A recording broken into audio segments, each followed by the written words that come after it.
ओडिशा रे आजिठारु मिलिबो 3500 टंका भत्ता। तबे भत्ता केउमानकु मिलिबो 3500 एनै मध्य सरकार तरफरु जारी हला एक बड़ घोषणा जहाँ आम भिडियो जानिबा शेष पर्यंत निहाती भाବରେ देखंतु। ता पूर्वरु भिडियो को लाइक करंतु, सब्सक्राइब करनथिले एबे सब्सक्राइब करी पाखर थिवा घंटी चिन्ह को दबाइ दियंतु। सामाजिक सुरक्षा भत्ता 3500 टंका को वृद्धि पाइला जहाँ आजिठारु लागू हेबाकु जाउछि। तबे मधुबाबू भत्ता योजना और जातीय सामाजिक सुरक्षा कार्यक्रम अधीन वृद्धों को मिलिबो 3500 टंका भत्ता। तबे 80 वर्षरु अधिक वरिष्ठ नागरिक एमितिकी 80% रु अधिक विकलांग थिबा नागरिक मानकु एही वर्धित राशि अर्थात 3500 टंका मिलिबाकु जाउछि। तबे 4,15,000 रु अधिक हिताधिकारी माने लाभवान हेबे बोली ओडिशा सरकार को सामाजिक सुरक्षा और भिन्नक्षम सशक्तिकरण विभाग पक्षरु सूचना दियाएछि। तबे गत 3 तारिख रे ए संक्रांत रे कैबिनेट निष्पत्ति नैथिले।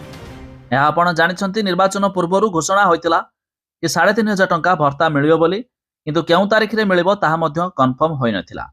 एबे रिसेंटली जाइथिबा कैबिनेट निष्पत्ति रे जहा मध्य घोषणा होइतिला आ ए दिन मध्य आज आसी आइछि, अर्थात आज ठारू ए वर्धित राशि 3500 टंका भत्ता मध्य मिलिबाकु जाउछि एई मानकु।